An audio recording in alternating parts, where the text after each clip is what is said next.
You are welcome to Nitya English lab.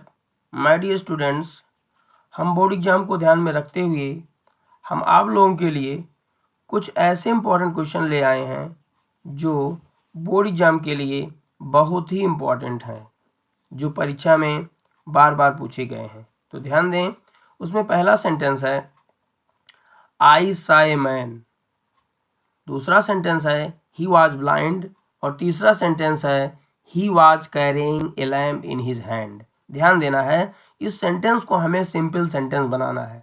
ध्यान दें, तो अगर ऐसी परिस्थिति रहती है जब कि पहले वाक्य में यदि कोई नाउन आया हो और दूसरे वाक्य में उसकी विशेषता बताने वाली कोई एडजेक्टिव या कोई शब्द दिया गया हो, तो इस विशेषता बताने वाले एडजेक्टिव को या उस वर्ड को पहले वाक्य में आए हुए उस नाउन के पहले लिख देते हैं जिसकी वह विशेषता बताता है।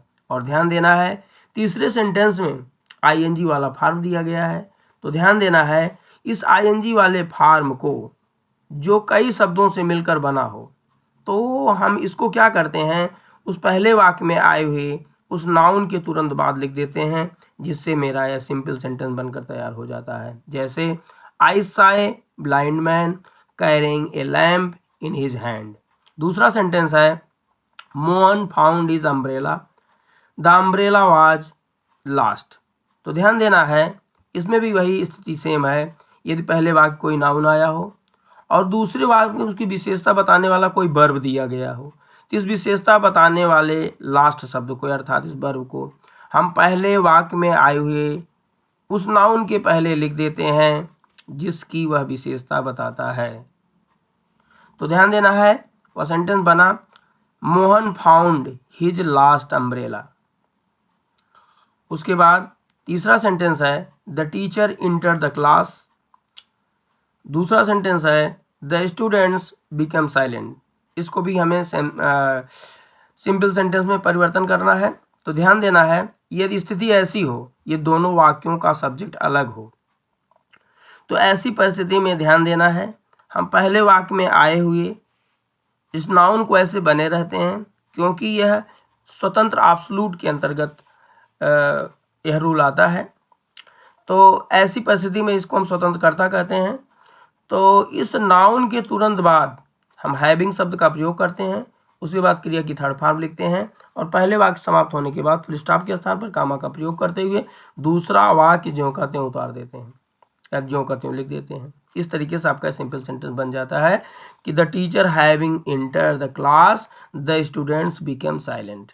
तीसरा सेंटेंस है नीता इज वेरी पुअर।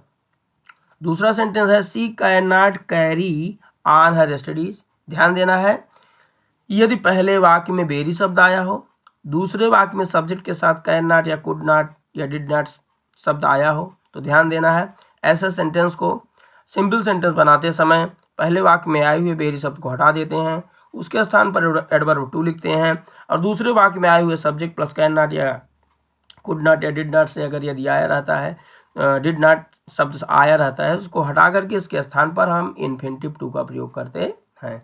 तो ध्यान देना है, यह सेंटेंस बनकर तैयार हुआ Nita is too poor to carry on her studies. अगला सेंटेंस है I saw a man he was smoking a cigarette. ध्यान देना है, इसमें भी ध्यान देंगे, यदि पहले वाक्य में कोई नाउन आया हो, दूसरे वाक्य में कोई आईएनजी वाला फॉर्म दिया गया हो और उसके साथ अगर और कुछ चीज़ें जुड़ा हुआ हो, तो इसको लेते हैं और हम पहले वाक्य में आए हुए नाउन के तुरंत बाद लिख देते हैं, जिससे यह सेंटेंस बनकर तैयार हुआ आई saw a man smoking a cigarette. ध्यान देना है, यह सारे सेंटेंस परीक्षा में कई बार पूछे गए हैं, इसलिए हम इस पर काफ़ी ध्यान देंगे तो हमारे लिए ज़्यादा बेहतर होगा। अगला सेंटेंस है the sun rose full stop the fog disappeared. इसमें ध्यान देना है, यदि दोनों वाक्यों का सब्जेक्ट अलग हो, तो ऐसी परिस्थिति में हम क्या करते हैं, पहले वाक्य में आने वाले सब्जेक्ट को ऐसे बने रहने देते हैं और उसके तुरंत बाद हम हैविंग शब्द का प्रयोग करते हैं, उसके बाद क्रिया की थर्ड फॉर्म लिखते हैं, उसके बाद कामा फुल स्टॉप के स्थान पर कामा का प्रयोग करते हुए दूसरा वाक्य ज्यों कहते हैं उतार देते हैं। तो ध्यान देना है the sun having risen comma the fog disappeared. अगला सेंटेंस है he completed his work he went home. इसमें भी ध्यान देना, दोनों वाक्यों का सब्जेक्ट इसमें समान है, तो इसलिए दोनों सब्जेक्ट में एक सब्जेक्ट कॉमन हो जाएगा। तो इसमें हम सब्जेक्ट, इस हैविंग शब्द के पहले हम सब्जेक्ट को वाक्य में बने नहीं रहने देते हैं। तो कहने का मतलब हम सबसे पहले हैविंग लिखते हैं, उसके बाद क्रिया की थर्ड फॉर्म लिखते हैं, उसके बाद पहले वाक्य समाप्त होने के बाद फुल स्टॉप के स्थान पर कॉमा का प्रयोग करते हुए दूसरा वाक्य ज्यों कहते हैं उतार देते हैं। अगला सेंटेंस है Mohan found a baby, it was wrapped in A sheet.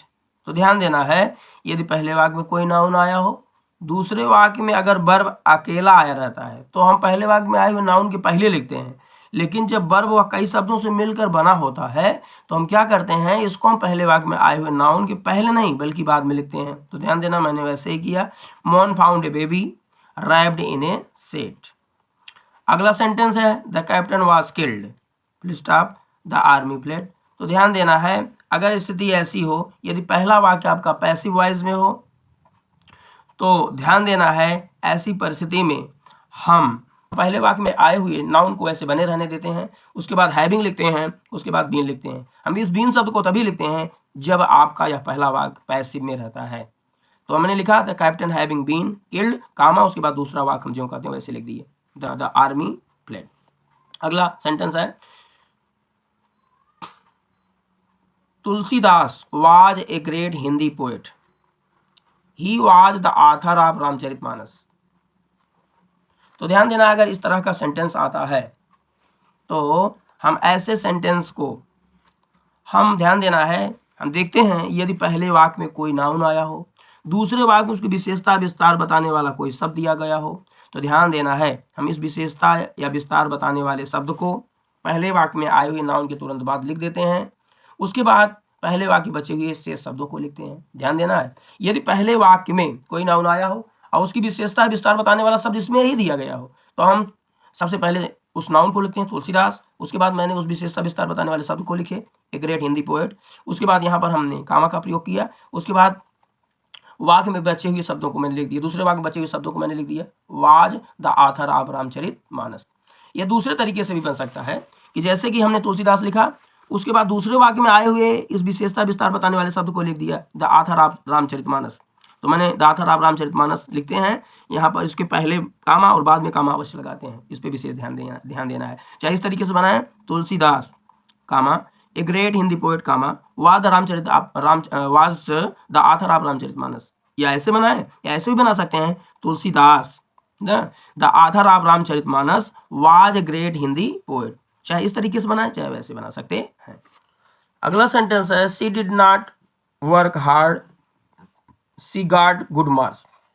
अगर इस तरह का सेंटेंस आया है तो ध्यान देना है, तो ऐसी परिस्थिति में, ऐसी कंडीशन में हम क्या करते हैं, ऐसे वाक्यों में हम सबसे पहले इन स्पाइट ऑफ लिखते हैं, उसके बाद नॉट, उसके बाद पहले वाक्य में आए हुए वर्ब को हम जिरन बना लेते हैं और जिरन बना करके हम उसको लिख देते हैं। तो in spite of not working hard, उसके बाद पहले वाक्य समाप्त होने के बाद फुल स्टॉप के स्थान पर कामा और दूसरा वाक्य वैसे लिख देते हैं शी गॉट गुड मार्क्स। तो in spite of not working hard comma she got good marks. अगला सेंटेंस है I saw the Taj Mahal, full stop, I saw the Agra fort. ध्यान देना है, इसको हम जब परिवर्तित करेंगे तो इसमें बिसाइड शब्द का प्रयोग करेंगे।